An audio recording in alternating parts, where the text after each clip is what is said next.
Deschutes Public Library Art Selection Committee is introducing you today to artists that we're working with for the Sunriver Library installation exterior sculpture. And I'll note about how the committee has been working, which is over 2 years now. We have been reviewing through a process of the online application process, encouraging artists from anywhere west of the Rockies, to apply. And so we've been reviewing thousands and thousands of slides. We have about 500 artists, I think, max in our roster. So we selected a pool of artists to be in the roster and select from there. One thing I'd like to say about, and we have representatives from every part of the county and most disciplines in the arts on the committee. And one thing I'd like to say before I turn it over to Jason to introduce them is that when we saw your slide presentation through the process, we were stopped in our tracks. We were just like, that's it. So just want to thank you for being stunning. And Jason Graham, co-chair on the Deschutes Public Library Art Selection. Yeah, thanks for showing up, of course, and I'll keep it brief because I want to make space for the two of you, but really excited about, even though excited is an overused word, it's very appropriate here, like really excited about working with Santige and Sapata, particularly because of their consideration of place and the full ecosystem of both the people and the land and incorporating that consideration in their work. And again, thanks for being here. Turn it over to you. Thank you, Jason. Thank you for the introduction. Thank you, Kate. Thank you, Jason. Hey, thanks everybody for coming. We really appreciate it. My name is Santige, and this is my brother, Sapata. and we're going to give a presentation on the Sunriver Library project. So for our agenda, we're going to talk at the beginning a little bit about ourselves and let you know a little bit more about our process by showing some of our past projects. And then we're going to tell you what our idea is for the library project and our approach. And then we have an idea for some community support that we'll reveal at the end of it. So who are we? I'm Santige, and this I'm is Sapata. Sapata, And younger brother. we are 4 years apart, and we are art partners, and we're brothers, and we're collaborators, and we love each other. And so where have we been mostly? Mostly in Portland. We've done a couple things in Salem, and one thing in Washington State, and then currently we've just made our latest small sculpture at the Coos Art Museum, Coos Bay. We put it there a couple weeks ago. I'll be there for a couple months. When we've been active since 2018, it's when we did our very first project together, making something, putting it in a public space. We collaborated for a music show that was happening in Portland with some people we know, and we made the background sets and set it up for the artist to perform in front of. And then why? That's kind of going to be the more meat of our presentation. These are a couple of our past projects, and we're going to talk about why we do what we do. This one on the left is called the Navigator, and this was for the biennial at the Bellevue Arts Museum in Bellevue, Washington. And the theme of the biennial was the urban architecture, and we took our take on it was to go back to the medieval castle days, and we like honed in on the castle as like the original urban center, and then we honed on some specific elements of the castle, and then made our piece called the Navigator, which had some staircases going in the back, like all the way up to the top, and so it was kind of like our homage to the castle. And then the one on the left is one of our other recent projects. We'll talk about that one more in the presentation. So why do we do what we do? Part of one of the main reasons why we just do this period is because we are active people and we like to be active and we like to get out in our environment.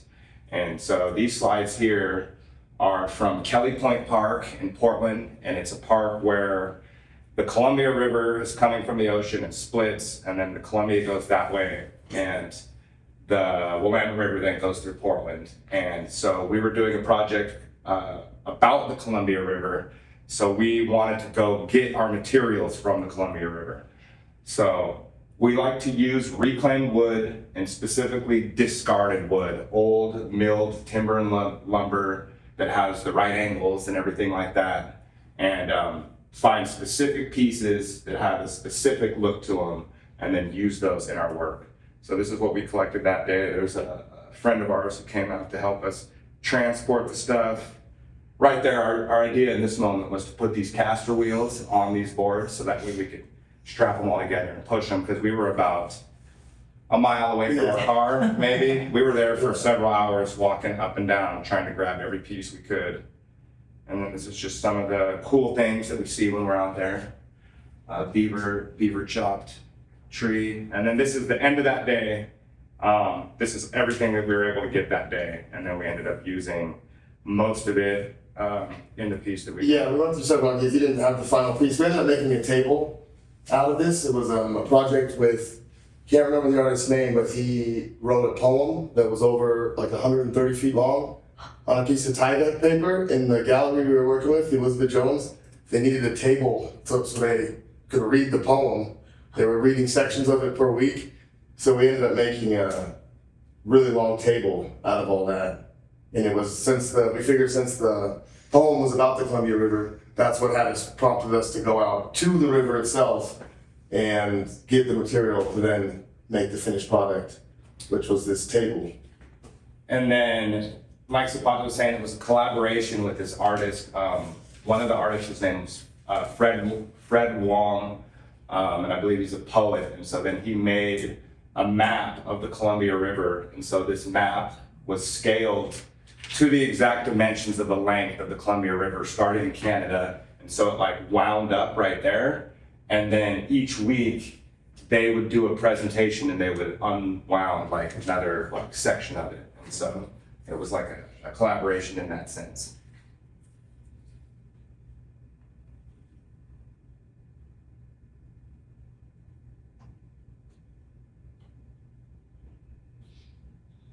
So we're active people, we like going outdoors, and then we like making stuff with what we find. So our process, how do we create our art? Intuition, imagination, those are like our biggest just things. We really are just making it off of how we feel. And so we're gonna talk a little bit about what intuition and imagination means in more detail to our process. So our creativity, the story. So we're going to talk about a project that we did called Door. And so a lot of times when we do our projects, we come up with a story to anchor ourselves in so that we stay focused on one main idea and don't stray. Because as most artists know, you can just keep coming up with ideas and coming up with ideas, and the deadline's getting closer and closer, and you're still coming up with new ideas. So at the very beginning, we do a lot of sessions where we're just hanging out in the yard, talking, and just building the story. So the story here for The Door was there's this character who starts in the city and he has a dream, and then he wakes up from that dream and he just feels like he just needs to go somewhere. He just is being compelled to go somewhere. And he hops on the bus, exits out the city, and it ends up here where he comes across this door. And so this is some of our graphic art that we make to advertise our exhibitions. And so The Door, our initial research was just going with the basics. We love just starting with the basic, like door, just what is the definition? And then from there, we try and look other things on door, like what's a different way to think about door specifically, so that we can make something interesting and present a new way of thinking about it for the audience. So we found this book called Pattern Language, which is really interesting. And it was talking about how to build towns, buildings, cities that have whole layouts, and it had a specific section on the door, and it was just describing how different frames of doors create like a different feel and a different energy. And so we like honed in on that idea. We're gonna make a bunch of doors that do different feelings and things. Yeah, to bring us back to the like illustration that you showed at the beginning, sometimes it's hard to imagine in a world that like in this world. So we kind of come up with a world in which it's all imagination, and then it allows us to kind of step away from reality a little bit. And then we're in our comic book. Here we're in our storyline. There's a little bit more. There was a little bit more of a storyline that was written that like keeps us focused on what it is that we're going to bring into this world. So it's kind of like a bridge sort of thing that we do. We don't do it all the time, but it definitely helped with this project, where it was our first solo project, and it was, how many pieces did we end up doing? 6? Like 6 or 7. Yeah, like 6 or 7 pieces that we were, each piece was like its own thing, but to keep them all together, that's where the comic book came in, where this character had these different like fascinations, where that's all that the characters, that was the limit of the character of that, I guess you could say, that we wrote in. Was like, he doesn't do anything else, he doesn't eat, he doesn't sleep, he just focuses on the door pieces that we ended up building. So here's our first prototype of one that we call Backdoor, and this is just the initial workings of the idea, trying to see what we can come up with. And then going back to like our references, here's our reference board A, which is like actual real doors and like old doors, and we really like this old style. And especially like wood, stuff like this. This is like the type of wood that we try and find, like that already has this look. And then also these other. Yeah, like that one down the bottom. This one's a door with doors on it, where it makes you think a little bit of like, okay, you got doors on the door. Then our next reference, just straight up fantasy, just more modern. These are just some design photos we took off of. You know, what does the door do? The door is one thing, everybody knows what a door is, but the doors we're making, what do they do? When you go through them, where do you go? And so we're looking at kind of just some fantasy art of the door being this portal to a whole nother world for the character. And then our third reference board was these African doors that like tell a story like on the door. And some of these, I can't really remember what they meant specifically, but I know that like this was the door that would be on specifically the chief of the culture of the village. Like this would be the chief's door, and then the story on it is like the story of the tribe, and it like signified that like the chief's job is to carry that story. That's what makes him the chief, is that he knows that, he holds on to that, and so it's like written on the door, and so everybody knows where the chief is, but the door carrying significant information just on the door itself. And then some quotes about door, just some more inspiration. Inaccessible places become accessible for those that are divinely inspired, and that's something that we try and go for. A lot of times you can't necessarily, like inspiration, inspiration just comes or it goes, and it's not, I don't know what I'm trying to say, but sometimes inspiration, you gotta go seek it. Yeah, or create it like with the comic. By the end of our door, the comic was out. Like we didn't really reference the comic as much toward the end as we did toward the beginning, because it was kind of like something to help us with our imagination, and then we're using our intuition to just that guided us to find more out about doors and how they're used in history, and false doors, and just all these doorways that have been found in ancient places that kind of lead nowhere. A lot of these doors, you'd think they lead nowhere physically because there's nothing on the other side sometimes, but the idea itself, which like was a lot to do with imagination, it kind of had us bridging the world of our comic book that we created into the gallery that we ended up putting our stuff. More inspiration here, just the intuitive rabbit hole. I came across this image when I was looking for door stuff, and it instantly struck me. There was something about it that I instantly just wanted to know more about this. And that's kind of what we want our work to do for the viewer. When the viewer sees it, we want the viewer to look at it and then almost instantaneously like start to like want to know more about it. Some more reference boards of some ancient doors that still exist, and just the ability for things to last for a really long time. That's always inspirational. We're always looking for old stuff. And then a modern door. This is at University of Portland right now, currently. I saw this on a random night when I went on a bike ride and had to take a picture of it and add it to this, because it reminded me of those African doors, that this means something really powerful. I just know that it does just by looking at it. And there was a bunch of students, undergrads, I think the cafeteria's over here, and when they're walking by, I would like ask people like, hey, what does this like door mean? And nobody knew what it meant. None of the students knew what it meant. And I don't even think they were ever really talking about that much. Or they were keeping it secret. And you gotta be on the inside, you know. And then this is something that we came across also in this research, because Great Pyramids always seem to come up. We always, they just come up for some reason. And that the Great Pyramid of Giza had a front door that I never knew about. I've always been hearing about pyramids since, fourth grade. And then when I came across this, that like when they uncovered these like blocks here and went deeper, that there was actually a front door on the Pyramid of Giza that whoever built it and used it regularly, I'm assuming this is where they went. You can see like the scale where they just cut out a little bit and made some stairs for people to walk through. But that was something we thought was real fascinating. And then all of that leading up to what did we make? And so this is like the first initial workings like on a piece. And Pate, you can speak more to like what this is. Yeah, this was just a circle at first. I just wanted to build something like kind of with a stacking arrangement.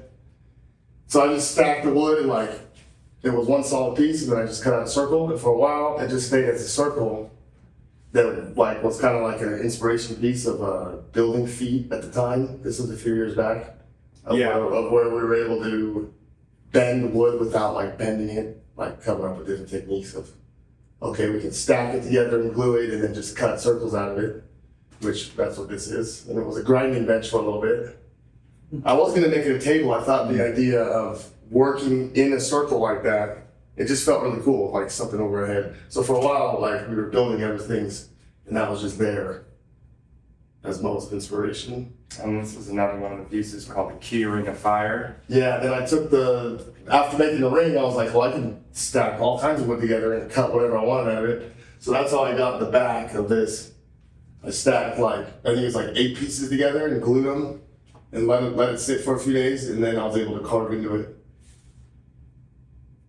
And then here's some of the other pieces that we put in there. And like Sapata was saying, with the ring and like stacking them and gluing them, these were like new styles that we hadn't done yet. And so the metal was something that we were beginning to add at this point. And it's, what was that metal from? It was from a door. Yeah, it was all the metal we ended up using was from a door, like a regular house door, that we then pulled that metal off and hammered it all out, and then we're able to use the sheets to then put onto this door, where this is kind of like my rendition of the door was kind of like a staircase door sort of thing, combination of like where you would be stepping like into the door. I don't know. We did a lot of research on the false doors, and that kind of you throw what your sense of a door is out the door, I guess, because there's no hinges. There's no real hinges, and there's no necessarily bearing points that are holding this threshold, because there's not. A lot of times there wouldn't be a threshold that they would build. There's one hall in the Great Pyramids where they had 9 false doors. They even had one on the ground. And to this day, they're still we don't know why the false doors were here, but there's spiritual connotations to it, and just kind of imagination connotations to it, to where there was a lot of doors in there that are just there for the sake of confusing the spirits, they would say, or releasing the spirits, depending on how you would look at it. This is finishing that first prototype we made, and so we're using a blowtorch to give it the burnt look, and we just burn most of our stuff. We burn the wood as part of the finish treatment that we give to it. And then on this one, we came up with some sort of black goo stuff to fill in the parts, because a lot of times you can't burn certain things inside there. So we took some ashes from a fire and mixed it with the varnish oil. And oil-based varnish, not water-based, because it's separate. It doesn't turn out very. And then just continued to burn the rest and rub on that stuff. And then this was another piece for that show too, which was a little bit of a different style. Yeah, that's just a cathedral cut from one piece of wood, to where we're trying to achieve the same things in larger structures, scaled down to a smaller structure. And then for the final, or for the opening of the exhibition, depending on if there's room for it, we'll do a performance and have a soundtrack. We usually always make a soundtrack, but don't necessarily do the performance. And so the soundtrack, we make a poster, and then that's there, like on the wall, and you can scan it. It's like a QR style, and you can scan it, and then it has a soundtrack that we've like remixed different music and sounds. And it's more of like an audioscape as opposed to just straight music. And so the audioscape kind of can just add more to the imagination of the person who's viewing it. And then the performance as well, done to the audio, is just to really just kind of tie everyone in the room that's there on that first day to like, this is what like the main story. And still, it's to each their own, you know, at the end of what they think it's about. So here's another project that we did recently in 2023 for this project called Glean, which is an artist residency that they do in Portland every year with Metro and with the Metro transfer station. And the artists get to go for 6 months to the dump and collect stuff. So this was our zone for 6 months where we got to pull. This project was like, we've applied 3 times, 3 years in a row, and this was like, we finally got it this time, and this is something that ever since we first heard of it, Yeah. we're like, oh, you get to go there? Like, cause we go there to throw stuff away, and you get to go there and take stuff. Yeah, go there for inspiration and see what people are throwing away, and it's like, oh, that's cool. I can't believe they're throwing away, and then you just get carted along. But it was really cool to be able to go in there and put on the vest and close your nose. Yeah, it stinks on certain days. It stinks really bad. This is some of the stuff we got just like on one haul. We ended up taking 10,000 pounds worth of stuff. Just in total, like 10,000 pounds, I think, which was the most ever. This HVAC metal is really nice stuff. This type of wood is like the type of wood we like. This is the old 2x4s, like from the old growth cut, that some people salvage, you know, there's places that salvage that because it has a certain value to it. Had to take this. We did not use this at all, but Oregonian classic single mailbox and just all types of junk. We just took so much stuff that we didn't necessarily end up using, but there was so much cool stuff. There was tons of cool tools there, so many tools being thrown away. So much history too being thrown away. Where it was like if you go back a few, there was like yearbooks of like that one right there. Or maybe it came with that. Remember you had the package.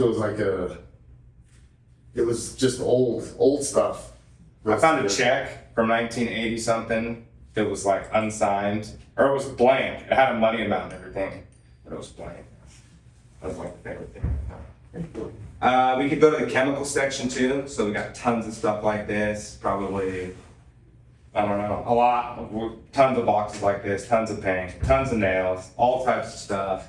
This was a day when the machines had been broken for a week, so it was like extending out from the wall. Some days we'd come in the morning and there'd be nothing there. You'd be able to see the wall back here, like down to the ground.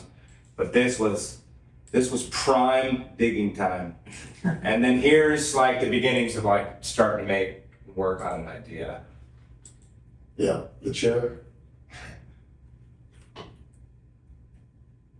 Yeah, we made kind of an eclectic array of things with the Glean project, where we were able to kind of just make a bunch of different things with the trash that we were able to grab. And stuff we'd never made before. So like these bells, we found these and like they were really thick, or we call them, we turn them into bells. They were just oxygen tanks, super thick, that just had like a resonance when you hit them. They sounded like a beautiful instrument. And so then it gave us new ideas. And so this is just some in-process stuff of a frame. This is something that we started that we never finished, we took probably 40 speakers, and we had this idea to like take the speaker out, like break the box and like make this giant speaker thing. But again, you can just do so many ideas, and we got partway through it, stopped it. Here's more of the frame becoming upright to put one of those bells in. These are some of the other carving pieces. Shining the stuff down. Almost finished. It was winter time. Had to burn those pieces in the snow, shade them down. And then here it is, opening day, and this is a bird that we made. Pat, you want to tell them about the bird? Oh yeah, the bird. So some of the ideas that we came up with were from the dump, like from the operations of the dump, I guess you could say. So the dump has birds, like hawks, that they employ to get rid of the pigeons and the other birds that are on there. And so this is kind of like my owns to the hawk that they had on site there. This is one of the pieces we made out of the stuff we found. And it's a tribute piece to a family member of ours, and that's our niece. She was standing in there. There were some other people there that were stood in there and took pictures too. And then here's kind of like just a final shot of that, a final shot of the chair. We ended up taking the HVAC metal and hammering it and hammering it and hammering it and hammering it and hammering it and hammering it. With no heat, no torches, we didn't use any heat. We learned afterward that it's way easier to make metal and an old metal with heat. But it was like, if you hit it enough times, the metal gets hotter. We were hitting it, It's still thousands up after you hit it enough. This was another, we found like a whole log there and just carved this out of it. Yeah, this is like a game board. It's staircases and corridors. Kind of like chutes and ladders, but it's like staircases and corridors. It's it was a lot, yeah, it was a lot to that one. And then the final of one of the bells.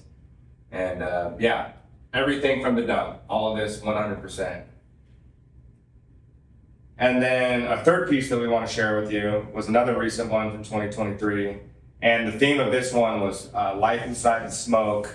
And it was at the World Forestry Center, and so I had like an ecological element to it. And so there were several artists involved doing different mediums. And we wanted to go big on this one. So this was like our initial frame that we made out of some wood that we had from that Navigator one that I showed you at the beginning. Installations like that aren't necessarily something that somebody can buy or for sale easily, so we bring the wood back and then recut it and remix it for something else. And so this is the frame that we were making. We had an initial idea to put a tree in there that we had harvested from one of his neighbors, and we kept the whole tree intact, cut it in pieces. So we had an initial idea to put a tree in there, but it was getting a little bit out of control. And then this is the final piece right here. We put a bell in this, and the idea behind this piece was the alarm bell. And so we had a hammer there that was like attached to the post, and anybody could hit it. And like the idea was like, the fire's coming, ring the alarm. We're listening to a bunch of old like radio stories on like these great fires that have happened like in America. There's like some famous ones, like these like great fires that like the story is as if the people are like battling like the fire. There's like heroes of them. There's like tragedies of it. And so we got really inspired by that idea that like having an alarm bell that's like out there in the woods, and like whoever's first on the scene, like, whoever's there, like you're there, you smell the smoke, you just start banging it and everybody knows to leave. And so then here's some process shots of us putting it together.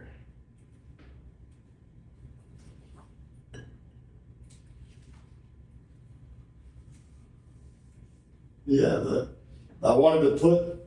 I had this idea of like wings on a building to save it from the fire. And so I was thinking like, to save these buildings, if they had wings, they could just fly away. But I was thinking of all these different ideas of how to put wings on a building without it looking like, I guess, an airplane. And so the ridge, I carved this like falcon out of the ridge, and then its wings kind of became like the rafters of the building kind of were like the wings. And so I was able to put the wings on the building by turning the roof kind of into a bird sort of thing. And then the more we looked at it, it kind of like also represented the phoenix of like things that do rise from the ashes of uncontrollable wildfires. Because a lot of the reports were like people trying to protect their property and losing their life due to that, as like when they were advised to just leave their house and just go. A lot of people would try to stay behind and like save their property. Now they'd end up losing their life that way. And so the idea of not all being lost, like things will rise from the phoenix. And so it worked out definitely. It was at the World Forestry Center. It's a really cool building. If you guys have ever been up there, check it out.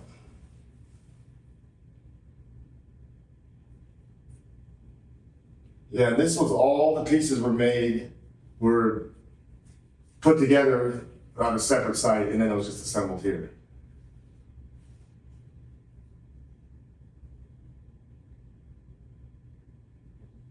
So yes, the other artists that were involved.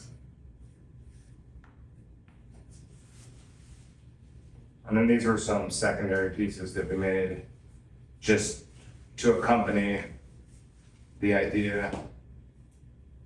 This one was like for the animals, like kind of like a remembrance to the animals that are like lost in the fires. And these are some horns and bones and teeth that we found just on our walks. And then this one was like to the vapor spook. That's what we were calling it, the vapor spook. And it's this idea that like came to us after listening to all these fire stories of like the way that people personified the fire, as if the fire was doing what it was doing on purpose, like to them. That's how like one of I can't remember the name of it. It was like some famous fire, Colorado or somewhere. But the vapor spook was this idea that like came to us, and it kind of like when you're doing the carving, like it's what it like allows you to carve out. And so this like character came out of this one. Yeah, because we were building for a while, a few months, like 6 months we were building this, and we were getting kind of like the comic book, where we didn't necessarily write a comic book, but we kind of created this realm that you would be in when you were in the fire. And like the temple with the bells there, and this vapor spook was there because of the fear that like the wildfire like puts into people. It makes it seem as if it's alive, and as if it's targeting those individuals, like individually, the way they described how the wind would change and the fire would like catch up to them eventually. And so we were kind of imagining what you'd see if you were stuck in that fire. And this is what we came up with, this vapor spook. Is that a sage bundle that you put there? Protective thing? Awesome. And getting more into that story with the vapor spook, because it was something we talked about a lot, like the idea that if it is this personified thing, if it does have a consciousness, then you can like talk to it. You can actually like communicate with it, that it's not all is lost, and that you can appease the vapor smoke so that then it won't like harm you. That's kind of what the idea was, where like if you were able to talk to the fire, this is what it would be. This is the scene that you would see. Where we probably should have got a comic book up for that one. That was good. The vapor spook. And then we put a bell inside this one out of like a bigger tank. And this is our first interactive piece. We weren't sure how it was gonna go. So we had a hammer, I don't have a picture of it here, but a hammer attached to an old mallet. And then anybody who walked by could hit it. And it was interesting, a week later, they like sent us an email and like, you know, there was some trouble going on in the spot, like, cause a lot of kids come through here, like every day there's kids field trips. And initially I don't think we had the hammer chained. And so they were like, can you like do something with the hammer? Cause like kids were running with it. And then they had to put signs around here that said, do not climb, because kids were climbing on it, which we've always wanted stuff like that to happen. But at the same time, can't be knocking it down. Gentlemen, Yes. the media is here to make me film for the. What media is it? It's a local television station. Let me think. Yeah, sure, it's fine. Sorry if you're interrupting, thank you.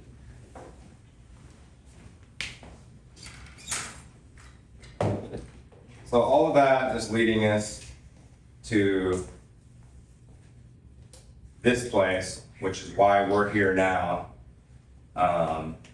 giving this artist talk. So this is the Sunriver Library, as you all know, and this is the area we've been allotted to put our sculpture.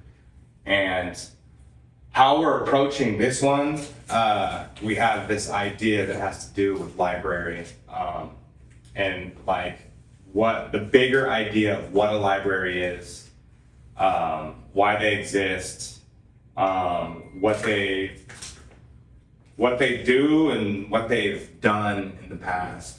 And so our initial sketches from that day, these are just our initial sketches. These aren't necessarily, this is kind of just the beginning of our process. That's like would be a top view. And these were just sketches that we took that very first day, trying to go off to intuition, inspiration. And yeah, just, these are just off the top of the feeling, off the top of the heart, what was coming through on that day. And when we first heard of the idea, part of what our style is, why we do so many collaborations with different places, is we like to build off of the theme. That's like part of the personal educational challenge. As if doing these projects for us is a form of like higher education, like for us, like to do these. So when we do, when there's a theme attached to it, we have to stay within that theme. It allows like a lot of growth and like learning for us to like learn about the bigger idea of it and then what we can invent, so to speak, to put in this place. So these are some of our sketches. And then our initial information that we're going off of, and we always find ourselves coming back to this place. We put together kind of a guidebook for ourselves, and I have a hard copy. And we put together like a guidebook, and very similar to the comic, we like to use like a movie, like a pop culture reference. For the one, The Navigator, for the book for that one, we used the movie The Navigator. It's an old school like French film. And so for this one, like we're using this as like our energy. So we put this like informational thing together of all this. We're kind of like, this is the dossier. This is what we're working with here. And so we wanted to share some of what's in that. And so there's this like lecture guy that we like to listen to. It's like a secret, I'm not gonna name his name. It's like a YouTube lecture guy. And like he talks about these places. And there was one video where he was talking, and I'm just listening to it in my car, and he starts talking about this place, he starts saying this name, he starts talking about this place, and it's like, oh yeah, you know, the old buildings. But then he starts explaining more about what the purpose of it was, because there's two complexes that like have this exact same structure. And so we started looking at the image, but he started to talk about what all these markings mean. And he was, in a sense, saying that like all the markings are the same information that are in the papyruses that are in the building. Like every single marking, every single angle of height, of measurement is like all the same things that are in the building, and that eventually everything paper is going to fall apart, but the building's still going to be there, and the people afterwards will be able to use the building itself to recreate the information that was once stored in there and that was passed human teacher to student, that it'll be preserved within the building. And so it made more sense to me than like beyond just Egypt art of like, oh, that's, and he was explaining like the people that have come in and like taken the parts, and like the parts are displayed in different museums around the world. He was explaining more of the significance of why those people have done that they actually use that information to build all types of systems that we use today. Obviously they're more modern looking, the ones we use today, but like they've got information off of these things in order to build like even economic structures in the societies that we have today. And so that's something that really hit us with this library project of like, oh, like the library, the building is the information. And so with our sculpture, it's like we started to like get all inspired, like, oh, make a sculpture that the information is the sculpture. Yeah, so we're kind of drawing influences from the hieroglyphs on some of the buildings, to where we'd like to integrate that into our sculpture and into some of the embellishments that will be on the sculpture. And so we'll be not using the same hieroglyphs, but we'll be kind of creating our own for Sunriver over the next few months here that will be put on to the sculpture. And we're gonna use 3 pillars. It's gonna be like a 3-pillar triangle shape, like a rectangular triangle shape, like a book. And if we can. So back to the area that we're going to be working with. So this is our area, and so we're plotting it out. So basically, to our idea, this was like not even a sketch of a sketch right here. This was something that is just the beginnings of a footprint of like what this thing might look like. And so we had 3 main ideas connected to library initially that we were thinking. And one of the ideas was the idea of a chair. So a sculpture that is functional as a chair, giant oversized chair, because we like to make stuff big, so we like add that fantasy element to it. But a chair being a place where like a person would read a book and be able to like read it to others, like a gathering space type thing. So that was one of our initial ideas. Another idea was sort of like a stage, like a raised stage with like a podium where like the orator or storyteller, as information just used to be passed person to person, would be able to stand up there, and we'd make it oversized and exaggerated and like playful. So like a person could stand there and like orate, and it'd have like areas for people to sit. And then our third idea, which is the one we're most passionate about, is book. It just seemed like very like no-brainer, like library of books. And then a book that is a building, a book that is a portal, a book that you can walk into, and capturing the essence and the idea of like losing yourself in a book. So this is the basic framework here that we've been like trying to plot out for the space. And so it would be basically a book. You can kind of see the opening there. And then going back to the idea of having inscriptions or quote unquote hieroglyphs on it, this is where we want to talk to more people in the community. And we've been asking people, even on our day of just walking around Sunriver, like what does Sunriver mean to you? Like what is important to people in Sunriver? What are things that people outside of Sunriver might not be aware of or know of? And so we got some good even feedback yesterday. Somebody said something about bicycles. They're like, oh, biking's like really huge here. And at first I almost kind of was like, oh yeah, biking's big everywhere. But then we went on a hike. We went out to like a nature spot, and there was tons of people on mountain bikes. And I was like, oh, I get what that person was saying. Like biking is like, I wish I had a bike right now. Like it's really fun to just be riding on a bike out. And so another thing that the same person said is like elk, the idea of elk. And that animal, which then there's other animals. We heard there's a thing with frogs around here. So our idea at this moment in time is to create a book that is big, that is giant, that's alive, that you can walk into, and there's all types of details that we're going to need to hash out moving forward, how to actually put this together. But we have the basic outline in our mind. And it's kind of like putting a wing on a building right now, to where it's a good idea, but how is that going to look? And so that's what we're kind of working with right now. To think of a building as a book, or a book as a building, it's, a lot, vastly much your imagination, but we've worked through these processes before and developed things that come out in real life, like wings on a building, I guess is the only example I could use for what we've shown. But yeah, we're, with this visit down here, this is our second visit to the site, and so it's really kind of helped us to lock in our ideas. And so we'll be, over the next few months, the winter season, further developing our idea, and then hopefully we'll be able to come back out next spring and visit with more complete plans for the monuments. So I'd like to call it. We've been calling some of our stuff like mini liths, because we're inspired by monoliths a lot and things like that, or what's another term I call it, monument?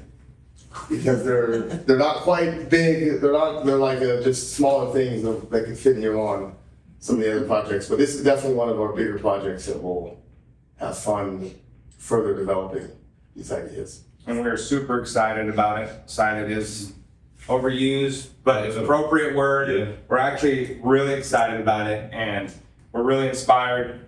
Like I said at the very beginning, we like to go out in the world, and just being here this weekend, like just being here and the people we've met, like it's just continuous inspiration. And yeah, it snows here. There's like, I don't want to get into too many of the details, but just some of the things we're like trying to consider in making this. Like, it snows here. Like, we heard it can get up to 4 feet of snow. Like, what will it look like in the snow? Like, can the snow be used? Like, how can the snow and the freezing be used? And now I'm just free forming it, but this is kind of like how we come up with the ideas when we're sitting around. And so our fourth thing on our agenda was asking the community, because we like to use reclaimed wood, and we showed some images of the type of stuff we like to collect. Our ask for the community was going to be if anybody knows anybody that has stuff that has been lying around, people that have piles of stuff, resources of materials, that if we could potentially like look at them or get a picture of it or so and see if we could use it. We're going to be using primarily new materials for this because of the nature of the project that it is, but the idea of like if there's something ornamental, some stuff that like add on more towards the end of the project, that was like one of our initial thoughts. Because when we heard about this project and how far away this location is from where we actually live every day, something just instantly struck me where it was like, I don't want to build something and drive it here like 300 miles or however far it is, 3 hours. I want to build it with all stuff from here, and that whether that's new materials that we get from like a local mill or stuff that if people have metal or different things that have just been lying there for years, it's real industrial around here, and that people might have that type of industrial off-use stuff lying around. And so we wanted to source all the materials from here and use our creativity to those materials. And then another thing that we wanted to ask the community was ideas and just more information about Sunriver specifically, but Deschutes County as a whole, so that we could get ideas for elements to add into it that are representative of the place. And that's the theme, and that's the overall theme that we're working with, and that we're really excited and really inspired, especially getting to come out here every time. The other day we went to the lava fields, like to the edge of the lava fields, and it's just nonstop inspiration. Yeah. Like we're just like looking at even just like the whatever that type of rock is. Like I was feeling a little touristy out here, looking at things like that the locals probably see every day, and I'm sure it's still beautiful, but I'm like a little overstimulated by some of the stuff out here. And that is the conclusion of our presentation.